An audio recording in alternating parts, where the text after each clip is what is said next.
April the 6th, 1453. The plains outside Constantinople. The ground trembled as something unprecedented in the history of warfare was dragged into position. Ottoman engineers, supervised by a Hungarian renegade named Urban, manoeuvred a bronze monster that defied every convention of siegecraft. 27 feet long, weighing over 34,000 pounds, with a barrel diameter of 30 inches, this was the Basilica, the largest cannon ever constructed, and it was about to change warfare forever. The walls it faced had stood for over 1,000 years. The Theodosian walls, a triple layer of fortifications that had turned back Huns, Persians, Arabs, and countless other armies. 40 feet high, 16 feet thick at the base, studded with 96 towers, these weren't just walls, they were a statement that some defences were simply insurmountable. Every military engineer in Europe believed that stone fortifications, properly built and defended, were essentially invincible. Urban's cannon was about to prove them catastrophically wrong. The man responsible for this revolution in destruction was an unlikely figure.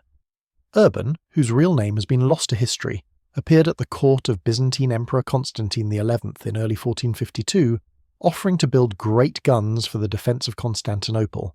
He was a bell founder by training, one of the few craftsmen who understood the metallurgy required for large bronze castings. The emperor, ruling over an empire that had shrunk to little more than the city itself, couldn't afford Urban's prices. The treasury was empty. The population had declined from 500,000 to perhaps 50,000. Constantine could barely pay his soldiers, let alone finance experimental weapons. Sultan Mehmed II had no such constraints. When Urban crossed to the Ottoman court at Edirne, the 21-year-old sultan listened to the Hungarian's proposal with intense interest. Mehmed had become obsessed with Constantinople, the city that had humiliated his father, that stood as the last remnant of the Roman Empire, that blocked Ottoman expansion into Europe. He asked Urban a single question. Can you cast a cannon capable of blowing the walls of Constantinople to dust? Urban's response would echo through military history. I can cast a cannon of bronze with the capacity of firing a stone weighing over around 200 pounds. If it strikes the walls of Constantinople with proper force, not only will it shake them, but it will bring them down. The casting of the Basilica took 3 months and required the construction of a custom foundry at Edirne. Urban designed a cannon that existed at the absolute limit of medieval metallurgy. The barrel walls were 8 inches thick at the breech, tapering to 4 inches at the muzzle. The casting required 60,000 pounds of bronze, an enormous quantity that stripped churches and monasteries across Anatolia of their bells. The bronze was alloyed with tin and other metals in proportions Urban kept secret, creating a material that could withstand explosive forces no previous casting had been asked to endure. The casting process itself was a technological marvel. A clay core was built to form the interior bore, surrounded by a massive clay and iron outer mould. The assembly was buried in a casting pit 30 feet deep. When molten bronze at over 2,000 degrees Fahrenheit was poured into the mould, the entire pit glowed red. Urban had calculated that cooling too quickly would create stresses that would shatter the cannon on first firing. The bronze was allowed to cool for over a week, with the temperature carefully monitored. When the mould was finally broken away, the Basilica emerged, a tube of bronze weighing as much as 200 men, engraved with Arabic inscriptions praising Allah and Sultan Mehmed. Testing the weapon nearly killed everyone involved. In January 1453, Urban loaded the Basilica with 150 pounds of gunpowder and a granite ball weighing 200 pounds that had been specially cut and polished to fit the bore precisely. The cannon was positioned in an open field outside Edirne, aimed at a hillside a mile away. When the powder was ignited, the explosion could be heard 13 miles away. The recoil drove the cannon backward 30 feet despite being anchored by massive timber braces. The stone ball struck the hillside with enough force to bury itself 6 feet into the earth.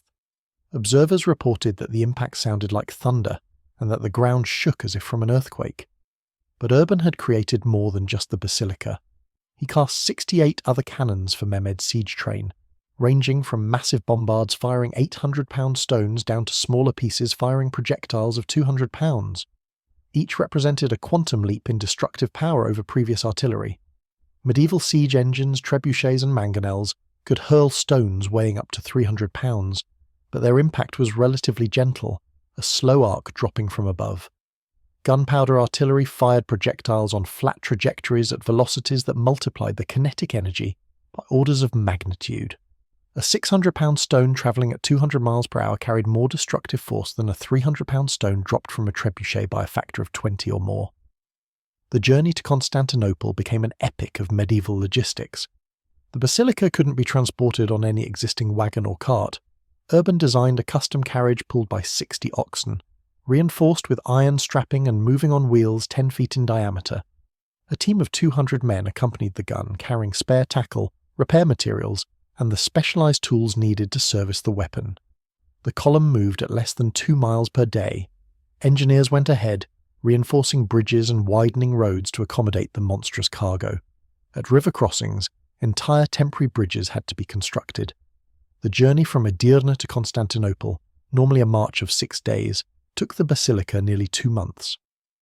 Emperor Constantine watched the Ottoman preparations with growing desperation. His spies reported the massive guns' progress toward his city. He assembled his council, which included experienced Italian mercenary commanders who had fought in sieges across Europe. These veterans examined the walls and assured the emperor that no cannon, regardless of size, could breach the Theodosian fortifications. The walls had been built by the Romans at the height of their engineering prowess. The outer wall stood 40 feet high and 16 feet thick, built of alternating layers of stone and brick set in hydraulic mortar that had hardened over centuries to near stone strength. Behind it, separated by a 60-foot terrace, rose an inner wall even more massive, 50 feet high and 20 feet thick at the base. This wasn't a single barrier but a defensive system designed to absorb and dissipate impact. The Italian engineer Giovanni Giustiniani, who commanded the defense of the land walls, was particularly dismissive of the cannon threat. He had fought at the Siege of Brescia in 1438, where the Venetians had employed bombards against medieval fortifications. The guns had made impressive noise but achieved little. Stone walls, properly built, distributed impact forces through their mass. A projectile might chip away surface stone, but the wall's thickness meant that even sustained bombardment would take years to create a breach. Giustiniani calculated that the Theodosian walls could absorb hits from even Urban's monster indefinitely. What none of the defenders understood was that Urban had solved the fundamental problem of early gunpowder artillery. Previous bombards had been relatively short-barreled weapons that generated low projectile velocities. Their stones hit hard, but not hard enough to overcome the wall's structural integrity.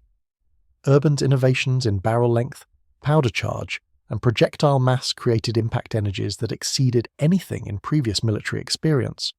When a 200-pound granite ball travelling at 200 miles per hour struck 16 feet of stone and brick, the kinetic energy had to go somewhere. Previous siege projectiles had simply bounced or shattered. Urban's rounds punched through. The Ottoman army arrived before Constantinople on April 6, 1453. Mehmed commanded somewhere between 80,000 and 100,000 troops, the largest army assembled in the region since Roman times. Against them, Constantine could muster perhaps 7,000 defenders, supplemented by 2,000 foreign mercenaries, primarily Italians. The numerical disparity was crushing, but medieval siege warfare wasn't about numbers. Defenders behind strong fortifications could hold against vastly superior forces indefinitely, provided their walls held and supplies lasted. Constantinople had weathered over 20 sieges in its history. The walls had never been breached by assault. The positioning of the Basilica took 3 days. Urban selected a target point on the outer wall near the St. Romana's Gate, where previous reconnaissance had identified a section showing minor earthquake damage from decades earlier. The cannon was emplaced in a specially constructed firing platform of timber and earth, designed to absorb the tremendous recoil. The barrel was elevated to achieve the optimal trajectory for the 1,000-yard range. Around the great gun, Urban's other bombards were positioned, creating a battery of over a dozen large cannons, all aimed at the same section of wall. On April 12th, at dawn, Urban gave the order to fire. The loading process alone had taken hours. First, 150 pounds of gunpowder, a mixture of saltpeter, charcoal and sulphur ground together and packed into cloth bags, was rammed down the barrel. Then came the wad, bundles of rope soaked in vinegar to create a seal. Finally, the granite projectile, weighing 1,200 pounds and polished smooth to fit the bore with minimal clearance, was rolled into the muzzle and pushed home with wooden rammers. A slow match, a rope soaked in saltpeter solution and dried, was touched to the touch hole. The explosion defied description. Observers on both sides reported that the sound seemed to crack the sky itself. A cloud of white smoke erupted from the cannon, instantly obscuring the weapon and its entire crew. The recoil drove the massive gun backward despite being braced by timber bulks, anchored 10 feet into the ground. The projectile was invisible in flight, moving too fast for the eye to track. It struck the outer wall about 8 feet above the base. The impact sent a shockwave through the entire wall section. Defenders on the ramparts were thrown off their feet. The stone ball, travelling at roughly 200 miles per hour and carrying kinetic energy equivalent to several tons of TNT, punched into the wall like a hammer through plaster. The outer layer of dressed stone exploded into fragments. The rubble core behind it, held together by Roman mortar, compressed and fractured. The ball buried itself 6 feet into the wall's thickness before its momentum was finally arrested. Around the impact point, cracks radiated outward, some extending 15 feet from the crater. Defenders staring at the damage felt something they had never experienced before, the sudden realization that their walls were not invincible. But one shot, however spectacular, could not breach 40 feet of Roman engineering. The damage was impressive but not critical. Giustiniani immediately ordered repairs, a technique defenders had refined over centuries. Workers filled the crater with timber bulks, barrels of earth, and rubble, creating a cushioning layer designed to absorb subsequent impacts. By midday, the breach had been packed solid. The defenders' confidence returned. The gun had made its statement. Now let's see if it could sustain bombardment. What happened over the next 6 weeks would fundamentally change military architecture and strategy for the next 400 years. Urban's cannon firing rate was limited by the weapon's incredible heat generation. Each shot heated the bronze to temperatures that approached its melting point. Firing more than 7 or 8 rounds per day risked the barrel splitting or even exploding. Urban instituted a firing schedule of 3 to 4 rounds during daylight hours, allowing time for the barrel to cool between shots. This seemed to confirm the defenders' optimism. At 4 shots per day, even this monster would take years to reduce the walls. But Urban wasn't firing just the Basilica. His entire battery of over 60 guns maintained a steady bombardment. While the great gun fired once every 4 hours, the smaller bombards firing 400 to 800-pound stones maintained a rhythm of hourly impacts. The bombardment never stopped. From dawn until darkness made aiming impossible, Ottoman gunners loaded, aimed, and fired. Each day, the walls absorbed 50 to 60 impacts from stones weighing between 200 and 200 pounds. The cumulative effect became apparent within days. The section of wall targeted by the bombardment began to show structural stress. New cracks appeared not just at impact points, but between them, indicating that the wall's internal structure was failing. The alternating courses of stone and brick, designed to provide flexibility against earthquakes, were being shattered by impacts that exceeded their design parameters. Most critically, the hydraulic mortar, rock hard after centuries of curing, was fracturing. Once these fractures formed, they propagated through the wall with each subsequent impact. The defenders worked frantically each night to repair the damage. Giustiniani organized teams that filled craters, reinforced weakened sections, and constructed a secondary barrier of earth and timber behind the threatened wall section. But they were fighting a losing battle against physics. Each ton of stone that hit the wall transferred its kinetic energy into the structure. That energy had to dissipate through the wall's mass. With enough repeated impacts in the same area, the cumulative damage would exceed the wall's structural capacity. By April 18th, just 6 days into the bombardment, the outer wall showed visible sagging. A section about 60 feet wide, centered on the St. Romanus Gate, had sunk nearly 2 feet, indicating that the foundation was failing under the repeated hammering. Cracks large enough to insert a hand ran the entire height of the wall. At night, defenders could hear the structure groaning, stone grinding against stone as the damaged section settled. Then, on April 18th, the Basilica achieved what the defenders had believed impossible. A shot struck the already weakened section just above the base.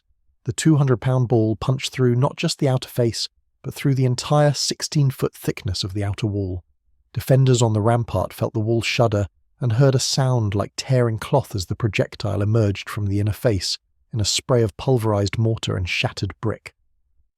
For the first time in over 1,000 years, Hole had been punched completely through the Theodosian walls. Panic swept through the defenders. If the outer wall could be penetrated, the entire defensive system was compromised. Giustiniani immediately ordered the breach sealed, but he now faced a desperate problem. The walls were designed as an interconnected system. The outer wall was supposed to be impenetrable, providing a fighting platform from which defenders could rain down missiles on attackers struggling across the moat. If the outer wall could be breached, attackers could force their way into the space between the outer and inner walls, a killing ground called the Peribolos, but one that would allow them to attack the inner wall from both sides. The bombardment continued with mechanical regularity. Each dawn, the Ottoman guns resumed their thunder. Each night, defenders worked to repair damage that exceeded their capacity to restore. The walls were literally being pulverized, reduced from solid fortification to rubble held in place by geography and desperate hope. Modern analysis of the bombardment suggests that Urban's battery delivered approximately 200 tons of kinetic energy into the walls each day, equivalent to roughly 40 tons of TNT. Medieval fortifications had never been asked to withstand such sustained punishment. By late April, the situation had become critical. The section of outer wall under bombardment had been reduced to little more than a pile of rubble held in place by wooden scaffolding and sheer desperation. Defenders had constructed a secondary wall behind the breach using barrels, timber, and earth. But everyone knew this makeshift barrier couldn't withstand a determined assault. More ominously, the bombardment was beginning to affect the inner wall. Stones that missed the outer wall or penetrated through it were now striking the more massive inner fortification. Though this wall was 20 feet thick, cracks were appearing even in this mighty barrier. On May 7th, Mehmed ordered a test assault against the breach. This wasn't intended to carry the walls, but to assess the defenders' strength and the practicality of assaulting through the shattered fortifications. At dawn, after a particularly heavy bombardment, 5,000 Ottoman troops advanced against the damaged section. They found the breach choked with debris but passable. The secondary barrier the defenders had erected was substantial but not insurmountable. The assault was beaten back after 3 hours of brutal close-quarters fighting. Giustiniani's Italian mercenaries, armoured in plate and fighting from prepared positions, inflicted heavy casualties on the attackers. But the Ottomans had proven that the breach was viable. Men could pass through it. With enough determination and enough lives, the walls could be carried. The test assault cost the Ottomans perhaps 200 dead, but it demonstrated that Constantinople's legendary defences had been fundamentally compromised. What made the situation truly desperate was that Urban's guns were achieving success at multiple points. While the Basilica focused on the St. Romanus Gate, other bombards were battering different sections. Near the Blachernay Palace at the northern end of the walls, a battery of medium guns had opened a second breach in a single wall section that was less massive than the Theodosian triple walls. At the Golden Horn, guns on ships were hammering the sea walls, which were less substantial than the land fortifications. Constantinople was being attacked from all sides by weapons against which it had no effective defence. The psychological impact on the defenders was as devastating as the physical damage. Medieval warfare operated under certain understood rules. Defenders behind strong walls were secure. Sieges were won through starvation or treachery, not assault. The slow, methodical destruction of Constantinople's walls violated these assumptions. Soldiers who had volunteered to defend impregnable fortifications found themselves manning rubble piles. The constant thunder of the guns, the shuddering impacts, the sight of ancient walls crumbling to dust, it broke something in the defenders' morale. The Basilica itself became an object of superstitious dread. Defenders could see its massive barrel protruding from the Ottoman lines. They could track its reloading by the swarms of men around it. When they saw the match applied to the touch hole, there was a moment of terrible anticipation before the explosion and impact. Men were assigned to watch for the guns firing and shout warnings, but there was nowhere to go. The walls had to be manned, and manning the walls meant standing in the target zone of weapons that could kill through stone. On May 12th, disaster struck Urban's battery. The Basilica, after firing 4 rounds in quick succession, cracked. The barrel had been overheated by the rapid firing sequence, and the bronze's metallurgical structure had been compromised by weeks of sustained use. When the 5th shot was fired, the barrel split along a 6-foot section near the breach. The explosion killed Urban and 11 of his gun crew instantly.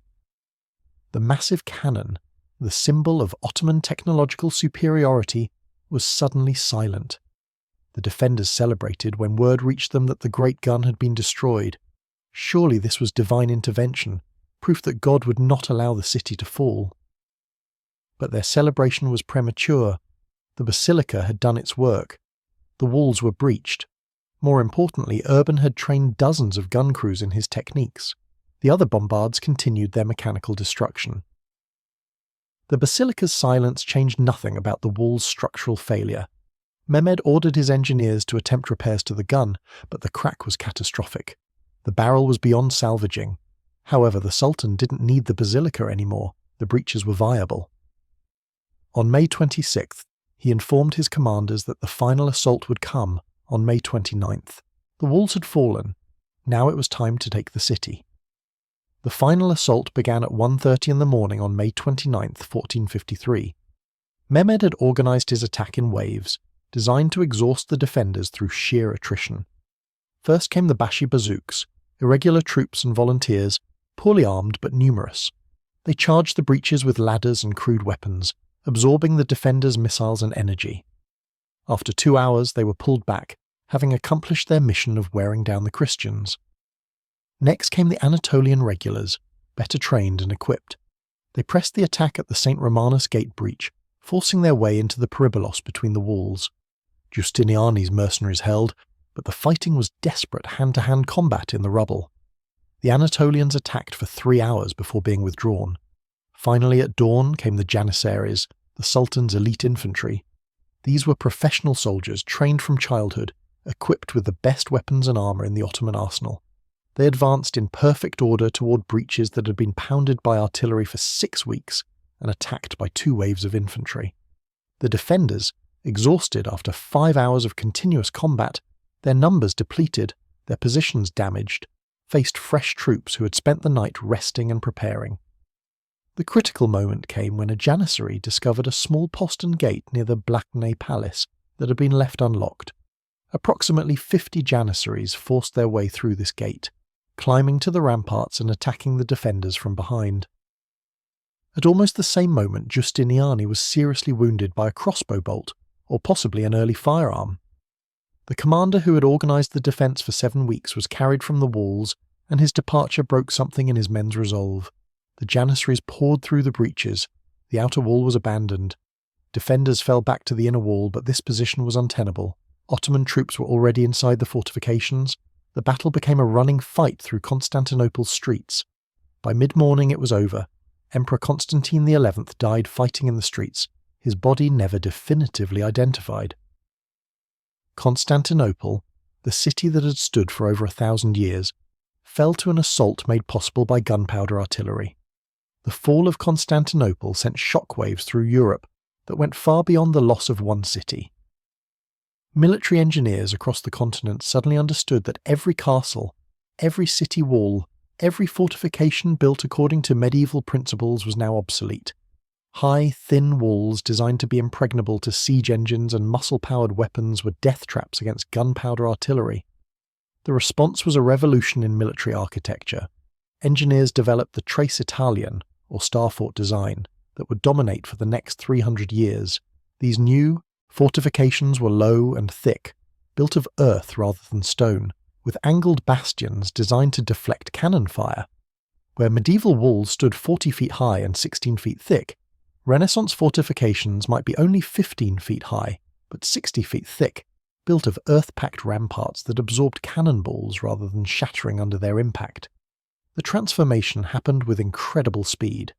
Within 20 years of Constantinople's fall, every major European power was rebuilding their fortifications according to the new principles.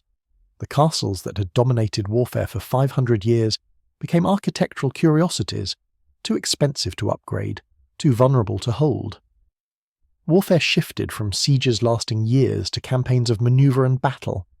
The aristocratic knight defending his castle was replaced by professional armies with artillery trains. Urban's cannon established a template that would be refined but not fundamentally changed for 400 years.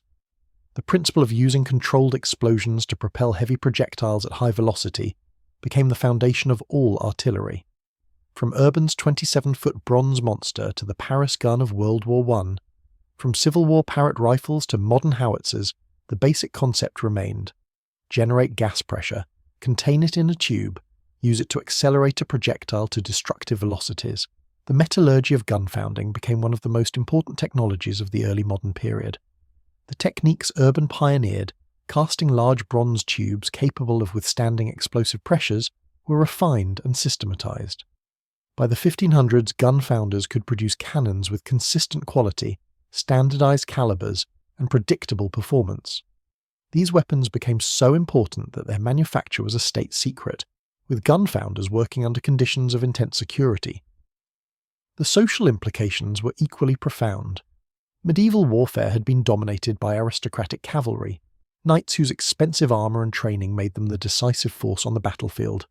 Castles allowed these warriors to dominate territories, secure in fortifications that represented generations of accumulated wealth and power. Gunpowder artillery, which could be manufactured by the emerging middle class of craftsmen and employed by trained commoners, fundamentally democratized military power. Kings could now besiege and reduce castles that had been invulnerable for centuries. Centralized monarchies gained power at the expense of feudal lords who could no longer retreat behind impregnable walls. The fall of Constantinople and the cannon that made it possible mark one of history's clear dividing lines between eras. Before April 1453, warfare was conducted according to principles that had evolved over thousands of years. After May 1453, those principles were obsolete. The medieval period, defined partly by the dominance of fortification over offensive capability, ended at the walls of Constantinople. Urban's Basilica fired perhaps 150 rounds during the siege before it cracked and fell silent. But those 150 rounds, representing the cutting edge of 15th century technology, reshaped civilization. They proved that no fortification was impregnable, that walls built to last millennia could be reduced to rubble in weeks, that the future belonged not to those who could build the strongest defences, but to those who could field the most powerful artillery. In museums across Europe, sections of similar bombards are displayed as curiosities, massive bronze tubes decorated with Arabic calligraphy or Christian saints, technological marvels from an age when casting a large gun required building a custom foundry and represented an investment equivalent to building a warship. They seem almost quaint, these primitive ancestors of modern artillery. But at Constantinople in 1453, they were revolutionary, weapons that functioned as medieval nuclear weapons, rendering obsolete in weeks, defensive systems that had protected cities for centuries. The walls of Constantinople still stand, partially restored, a UNESCO World Heritage Site. Tourists can walk along sections of the Theodosian fortifications and see the layers of Roman engineering that made them the strongest fortifications of their age. But they can also see the sections that were breached and later rebuilt, where Ottoman cannonballs pulverized stone that had stood since the 5th century. Those breaches are monuments not just to one city's fall, but to the moment when gunpowder artillery announced that the medieval world was over and a new age of warfare had begun. The day Urban's cannon first fired at Constantinople's walls, defenders believed they stood behind impregnable fortifications that had turned back armies for over 1,000 years. 7 weeks later, those walls were rubble and the city had fallen. In between, medieval military science died, killed by chemistry and metallurgy, and a Hungarian engineer who understood that enough kinetic energy, properly delivered, could defeat any static defence. The future belonged to the gun, and the gun's first great victory was written in the pulverized stone of Constantinople's ancient walls. The implications of Urban's success extended far beyond the immediate military applications. The fall of Constantinople triggered a technological arms race across Europe that would fundamentally reshape not just warfare, but the entire structure of European society and economy. Within months of the city's fall, detailed reports of the siege reached every major court in Europe. Italian merchants who had witnessed the bombardment brought technical descriptions of the guns. Greek refugees fleeing the Ottoman conquest carried first-hand accounts of walls that had withstood earthquakes and armies, crumbling under sustained cannon fire. European monarchs understood immediately that their own fortifications faced the same vulnerability. The first response was panic among the castle-holding nobility. A French duke surveying his ancestral fortress in 1454 would have seen walls that represented centuries of accumulated family wealth and power, walls that had never been breached, that had protected his lineage through generations of warfare. Now, suddenly, those walls were obsolete. Italian city-states, which had invested enormous resources in their medieval fortifications, faced the prospect that a well-equipped enemy could reduce their defences in weeks rather than years. The military balance of power that had been relatively stable for centuries was suddenly in flux. The race to acquire gunpowder artillery became the defining military priority of the 1450s and 1460s. But this wasn't simply a matter of buying guns. The technology required to produce effective siege artillery was complex, expensive, and difficult to master. Bronze casting at the scale required for large bombards demanded specialized facilities, skilled craftsmen, and substantial capital investment. A single large bombard might cost as much as a warship, require a year to cast, and need another year of testing and refinement before it was reliable enough for campaign use. France under Charles VII became the first European power to systematically develop siege artillery, based on the Ottoman model. The Bureau brothers, Jean and Gaspard, were given royal backing to establish gun foundries and develop standardized artillery pieces. By 1460, France possessed a siege train of over 300 guns, ranging from small field pieces to bombards firing 200-pound stones. This artillery allowed Charles to reduce over 60 English-held castles during the final campaigns of the Hundred Years' War. Fortifications that might have held out for years under traditional siege warfare fell in weeks or days when bombarded by the French guns. The Siege of Castile in 1453, just months after Constantinople's fall, demonstrated the new reality in Western Europe. English forces under John Talbot, Earl of Shrewsbury, attacked a French army that had fortified its position with artillery. The English, still operating under traditional tactical doctrines, charged the French entrenchments. French guns loaded with anti-personnel ammunition, essentially large metal containers filled with small stones and scrap metal that turned the cannons into giant shotguns, shredded the English formations. Talbot was killed, along with thousands of his men.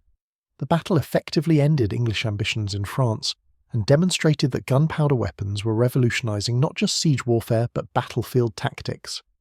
The challenge of producing gunpowder in sufficient quantities became a limiting factor in artillery development. Gunpowder required 3 ingredients in specific proportions: saltpeter, charcoal, and sulfur. Charcoal and sulfur were relatively easy to obtain, but saltpeter, potassium nitrate, was difficult to produce in large quantities.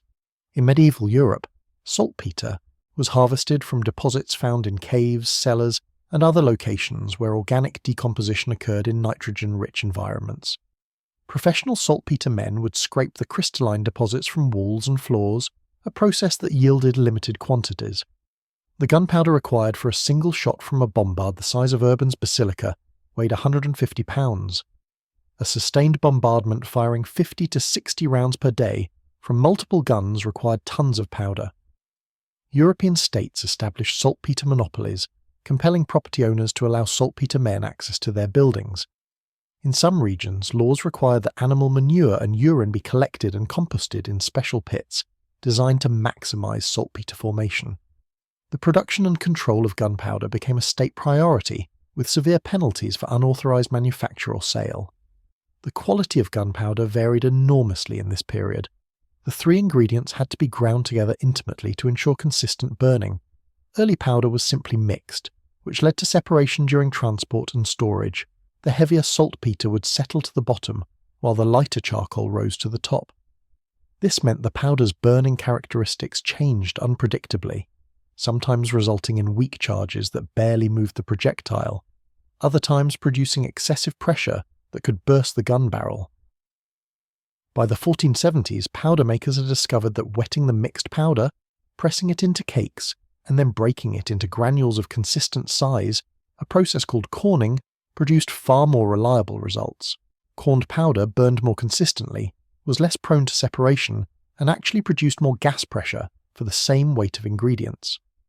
The development of iron casting technology in the late 15th century created an alternative to expensive bronze guns. Iron was far cheaper than bronze, and iron ore was available across Europe. The challenge was that iron casting was much more difficult than bronze. Iron melts at a higher temperature, making it harder to work with, and cast iron is brittle, prone to catastrophic failure under the stresses of firing. Early iron guns had a disturbing tendency to explode, killing their crews. But by the 1480s, European foundries had developed techniques for producing reliable cast iron cannons at a fraction of the cost of bronze pieces. The English were particularly successful with iron guns. The Weald region of southeastern England had both iron ore and forests to provide charcoal for smelting. English ironmasters developed cast iron cannons that, while not as prestigious or long-lasting as bronze, were cheap enough to be produced in quantity. By 1500, an iron gun might cost 1/5 as much as an equivalent bronze piece. This economic advantage allowed England to field large numbers of guns, despite being a relatively poor kingdom, compared to France or the Italian states. The transformation in fortification design that followed Constantinople's fall was equally revolutionary. Medieval walls had been built tall to prevent attackers from scaling them, and relatively thin because height was expensive, and stone walls were believed to be essentially impervious to attack. A typical medieval castle wall might be 30 to 40 feet high, but only 8 to 12 feet thick. These proportions made sense when the greatest threat was men with ladders or siege towers. Against gunpowder artillery, they were suicidal. The new fortification science, developed primarily in Italy during the late 15th and early 16th centuries, reversed these proportions. Walls became low and immensely thick, often faced with earth rather than stone. Earth, it turned out, was the ideal material for resisting cannon fire.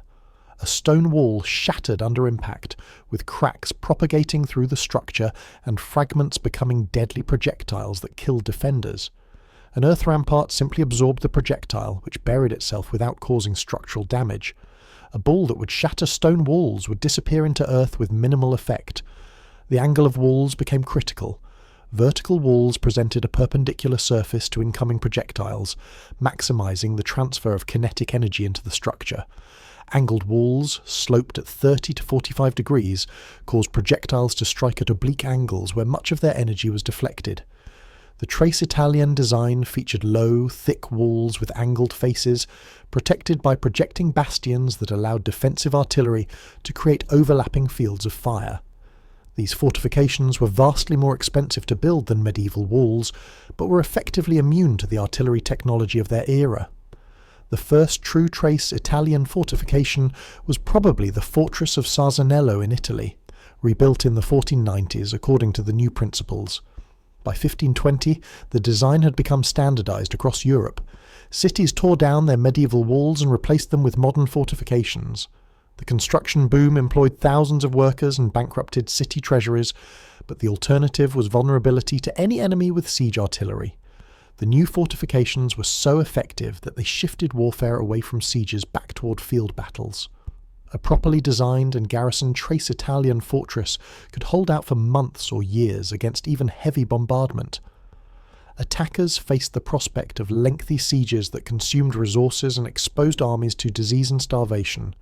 Commanders increasingly sought to defeat enemy armies in the field rather than reduce their fortifications. This led to the development of mobile field artillery that could accompany armies and be used in battles. The logistical challenges of campaign artillery were immense. A gun like Urban's Basilica, weighing 34,000 pounds, required 60 oxen and 200 men just to move it. The ammunition was equally problematic. Each stone ball had to be individually carved and polished to fit the barrel, a process that took skilled masons days of work. A campaign might require hundreds of projectiles, representing an enormous investment in labour. The powder had to be kept dry, protected from sparks, and transported carefully to prevent separation of its components. A siege train with 50 guns might require 500 wagons to carry the weapons, ammunition, powder, tools, and supplies. Charles VIII of France's invasion of Italy in 1494 demonstrated both the power and the limitations of siege artillery on campaign. Charles brought with him the most modern artillery train in Europe, over 140 guns including 40 large bombards. Italian city-states, examining their medieval fortifications with alarm, surrendered rather than face bombardment. The French army moved through Italy with stunning speed, reducing fortifications that should have held for months in days or even hours. But the logistics nearly destroyed the army. The artillery train stretched for miles. moved at a crawl, required constant maintenance, and consumed resources at an unsustainable rate. When the French withdrew, they had to abandon much of their artillery simply because they couldn't transport it. The development of lighter, more mobile artillery pieces became a priority. Gun designers worked to create weapons that could be transported by horse teams rather than oxen, that could be moved around the battlefield during combat, that could fire multiple times per hour rather than multiple times per day. This required advances in metallurgy to create lighter barrels that could still withstand firing pressures, developments in carriage design to create more efficient wheeled mounts, and innovations in ammunition to reduce weight while maintaining effectiveness. By the 1520s, European armies were fielding true field artillery. These guns fired projectiles of 20 to 40 pounds, could be pulled by teams of 4 to 8 horses, and could fire 10 to 15 rounds per hour. They weren't powerful enough to reduce fortifications, but they could devastate troop formations. Solid iron or stone balls would plough through formations of infantry, sometimes killing or maiming dozens of men with a single shot. At the Battle of Marignano in 1515, French artillery firing into massed Swiss infantry columns killed thousands, breaking the legendary Swiss pike formations that had dominated European battlefields for decades. The arquebus, and later the musket, handheld firearms that applied the same gunpowder technology at an individual scale, further transformed warfare. These weapons gave common soldiers firepower that could penetrate the armour of aristocratic cavalry. The tactical dominance of armoured knights, already undermined by massed pike formations, was completely destroyed by the combination of gunpowder weapons. A peasant with a few weeks of training could now kill an armoured nobleman who represented years of training and enormous capital investment in equipment. The social implications were profound. The Ottoman Empire, having pioneered the use of siege artillery at Constantinople, continued to lead in gunpowder technology through the late 15th and early 16th centuries. Sultan Mehmed II, having seen what artillery could accomplish, invested heavily in gun founding. By 1460, the Ottomans possessed the largest artillery train in the world, with over 200 large bombards and countless smaller pieces. Ottoman armies used these guns to reduce fortifications across the Balkans and around the Black Sea. Cities that had been considered impregnable fell in weeks. The Siege of Rhodes in 1522 showcased Ottoman artillery at its peak. The Knights Hospitaller, defending their island fortress, faced an Ottoman siege train that included over 300 guns. The bombardment lasted 6 months and fired an estimated 50,000 projectiles. Despite the knights having rebuilt their fortifications according to modern principles, with low, thick walls and angled bastions, the sheer weight of fire eventually created breaches. The knights negotiated an honourable surrender, evacuating Rhodes after holding out far longer than any medieval fortress could have lasted. But by the mid-16th century, European artillery was catching up to and eventually surpassing Ottoman technology. The Europeans developed more sophisticated metallurgy, better gunpowder, and more scientific approaches to gun design. By 1550, a French or German bombard was likely superior to its Ottoman equivalent, more reliable, more accurate, and lighter for the same power. The technological advantage that had helped the Ottomans expand so rapidly was eroding. The true sophistication of early modern artillery became apparent in the mathematical and scientific approaches developed to optimize gun design and deployment. Italian mathematicians, particularly Niccolò Tartaglia in the 1530s, began applying geometric and physical principles to artillery problems.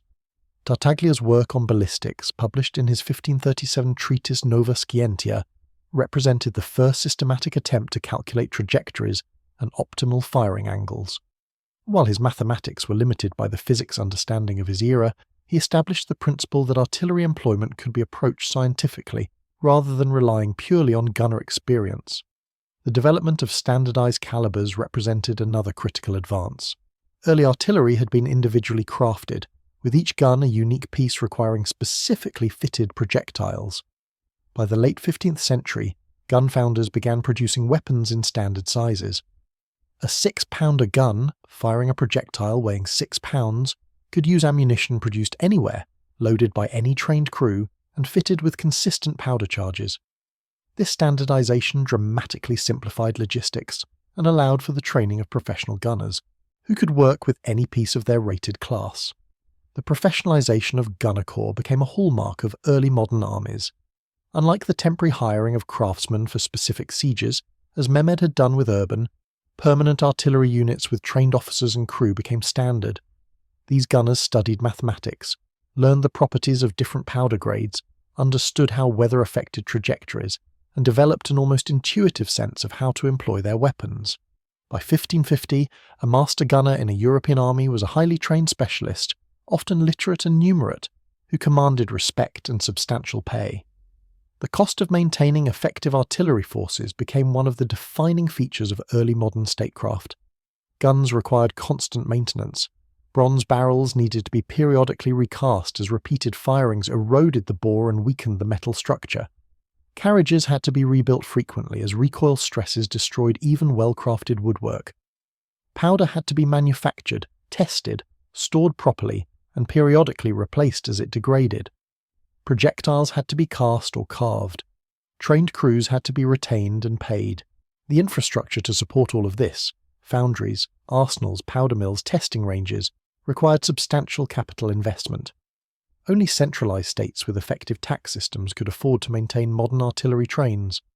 This economic reality accelerated the concentration of military power in the hands of monarchs at the expense of feudal nobles. A duke might afford a castle, but he couldn't afford the artillery to defend it, or the artillery train needed to attack his enemies' castles. Kings and emperors who could mobilize the resources of entire nations came to dominate warfare. The artillery revolution thus reinforced and accelerated the political centralization that was already transforming Europe from a feudal patchwork into nation-states. The impact on naval warfare was equally revolutionary. Shipboard artillery had existed since the early 14th century, but ships had carried only small weapons, primarily anti-personnel guns meant to clear enemy decks before boarding. The development of reliable, powerful guns that could be mounted on ships transformed naval warfare from glorified land battles on floating platforms into contests of firepower at distance. By the 1480s, European warships were being designed with gun decks, multiple levels of guns arranged to fire broadsides. The problem was that ships presented unique challenges for artillery employment. Naval guns had to be lighter than land artillery of equivalent power because excessive weight affected a ship's stability and sailing characteristics. They had to withstand not just firing stresses but the constant movement and vibration of a ship at sea. The corrosive salt environment degraded metal and wooden components. Loading and firing in the cramped confines of a gun deck, often while the ship, pitched and rolled in heavy seas, required specialized techniques.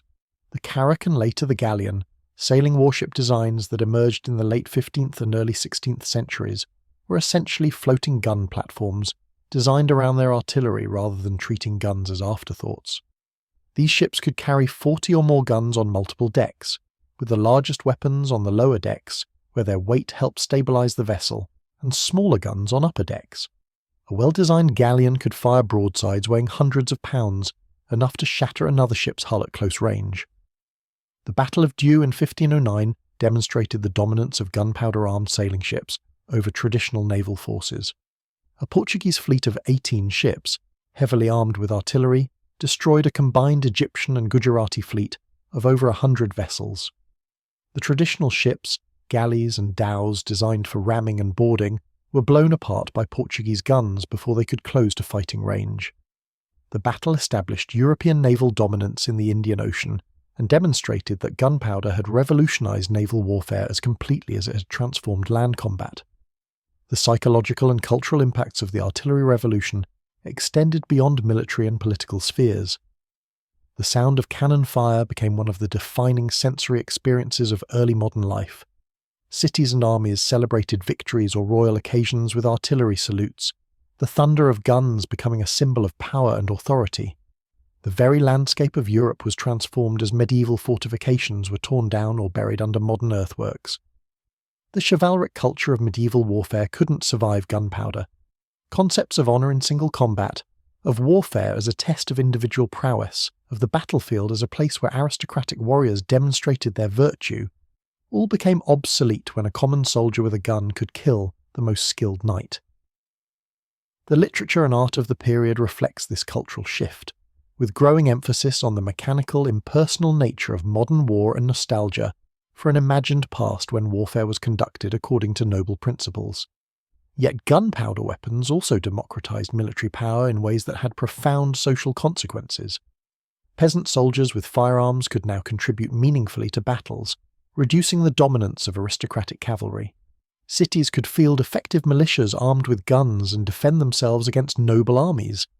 The Protestant Reformation might have been crushed if not for the fact that Protestant German cities and princes could defend themselves with modern artillery and armed citizen soldiers. The military revolution enabled by gunpowder helped create the conditions for broader social and political transformations. By 1550, less than a century after Urban's guns had breached Constantinople's walls, the entire military landscape of Europe and increasingly the world had been transformed. Medieval fortifications were obsolete. Aristocratic cavalry had been superseded by massed infantry, armed with pikes and firearms. Warfare had become more destructive, more expensive, and more dominated by technology and logistics than ever before. The castle-based feudal system was giving way to centralized nation-states with professional armies. Naval warfare had shifted from the Mediterranean, where galleys still had some relevance, to the Atlantic, where sailing ships with broadside artillery ruled. The transformation triggered by Urban's cannon extended far beyond what anyone at Constantinople in 1453 could have imagined. What began as a tactical solution to the problem of reducing one particular set of fortifications became a comprehensive revolution in military affairs that reshaped European and eventually world civilization. The cannon announced that the future would belong not to those with the strongest defences, but to those who could project power through technology. Medieval Europe's relative technological stagnation, where military technology had evolved slowly and major innovations were rare, gave way to a culture of continuous military innovation that would characterize the modern era. The fall of Constantinople to Ottoman artillery in 1453 stands as one of history's pivotal moments, not because of the city's immediate strategic importance, though that was considerable, but because it so dramatically demonstrated a new military reality. In the space of 7 weeks, weapons that had barely existed a generation earlier reduced fortifications that had protected a city for over a millennium. The defenders learned that traditional defensive thinking was obsolete. The attackers learned that no fortification, regardless of age or reputation, was truly impregnable. And observers across Europe and beyond learned that the age of gunpowder had arrived, and that military power would henceforth flow from industrial capacity and technological sophistication, rather than traditional military virtues. Urban's Basilica fired its last shot sometime in May 1453, cracking and falling silent after accomplishing its mission. But its legacy echoes through every subsequent century. From the bronze bombards of the Renaissance to the steel artillery of the World Wars, from siege guns to naval rifles to modern howitzers, the fundamental principle remained unchanged. Controlled explosion, confined in a tube, accelerating a projectile to destructive velocity. Urban didn't invent this principle. Chinese and Arab engineers had been working with gunpowder for centuries, but he was the first to apply it at a scale that could defeat the strongest fortifications of his age. In doing so, he inaugurated the artillery age and ensured that Constantinople's fall would mark not just the end of the Byzantine Empire, but the end of medieval warfare itself.